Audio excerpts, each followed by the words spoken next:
রামকৃষ্ণ মিশনের এক সন্ন্যাসী তখন আমেরিকায়। নিউ ইয়র্ক শহরের এক সাংবাদিক তাকে দেখেই সাক্ষাৎকারের জন্য তার কাছে গেলেন। সাক্ষাৎকারের শুরুতেই সাংবাদিক একটি বিষয় নিয়ে দ্বিধাগ্রস্ত ছিলেন। সাংবাদিক জিজ্ঞাসা করলেন, আপনার গতকালের বক্তৃতায় আপনি বলেছেন কন্ট্যাক্ট এবং কানেকশন। এই বিষয় দুটি নিয়ে আমি একটু দ্বিধায় আছি। আপনি যদি দয়া করে এই ব্যাপারটি একটু ব্যাখ্যা করে বলেন। সন্ন্যাসী তার প্রশ্ন শুনে মৃদু হাসলেন এবং একটু সময়ের জন্য প্রশ্ন থেকে নজর একটু অন্যদিকে ঘুরিয়ে বললেন, আপনি নিউ ইয়র্কে থাকেন? সাংবাদিক উত্তর দিলেন, হ্যাঁ। সন্ন্যাসী জিজ্ঞাসা করলেন, বাড়িতে কে কে আছেন? সাংবাদিক ভাবলেন সন্ন্যাসী প্রশ্নটা এড়াতে চাইছেন, তাই এরকম ব্যক্তিগত প্রশ্ন করছেন। তবুও সাংবাদিক উত্তরে বললেন, মা মারা গেছেন, বাবা আছেন, আর 3 ভাই 1 বোন, সবাই বিবাহিত। সন্ন্যাসী মৃদু হেসে সাংবাদিককে জিজ্ঞাসা করলেন, বাবার সঙ্গে কথা হয়? সাংবাদিক বুঝতে পারছেন না সন্ন্যাসী এরকম কথা বলে কেন বিভ্রান্ত করছেন। সন্ন্যাসী আবার জিজ্ঞাসা করলেন, বাবার সঙ্গে শেষ কবে কথা হয়েছে? সাংবাদিক এবার একটু বিরক্ত বোধ করলেন, তবুও নিজের বিরক্তি একটু চেপে রেখে বললেন, মাসখানেক হবে। সন্ন্যাসী আবারও প্রশ্ন করলেন, তোমাদের ভাই বোনেদের মাঝে মাঝে দেখা হয়? শেষ কবে ফ্যামিলি গেট টুগেদার হয়েছে? সাংবাদিক এই কথাগুলো শুনে অপ্রস্তুতের মধ্যে পড়ে গেলেন এবং ঘামতে শুরু করলেন। মনে হচ্ছিল যেন সন্ন্যাসী সাংবাদিকের সাক্ষাৎকার নিচ্ছেন। লজ্জায় মাথা নত হয়ে সাংবাদিক উত্তর দিলেন, 2 বছর আগে ক্রিসমাসের সময়।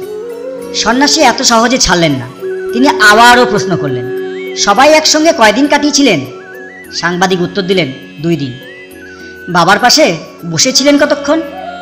সাংবাদিক তাকিয়ে রইলেন। সন্ন্যাসী ইতিমধ্যে বলে চলেছেন, আপনারা কি একসাথে ব্রেকফাস্ট, লাঞ্চ, ডিনার করেছিলেন?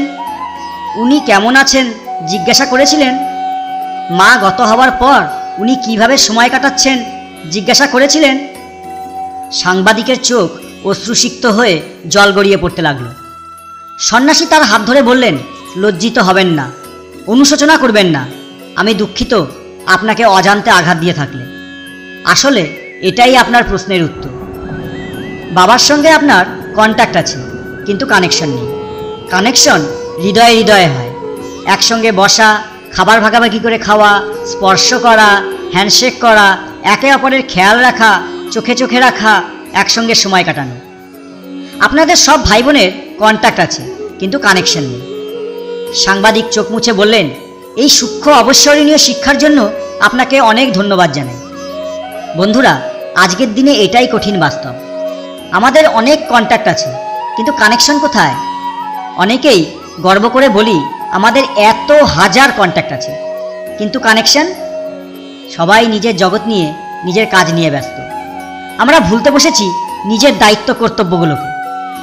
আসুন আমরা বরং কন্ট্যাক্ট নিয়ে বসে না থেকে কানেক্টেড থাকি একে অপরের সাথে। কেয়ারিং ও শেয়ারিং হই, যথাসম্ভব একসঙ্গে সময় কাটাই, সবাইকে ভালো রাখার চেষ্টা করি। আর হ্যাঁ, সবশেষে বলি, জনশ্রুতি এই যে সেই দিনের ওই সন্ন্যাসী আর কেউ নন, তিনি ছিলেন স্বামী বিবেকানন্দ।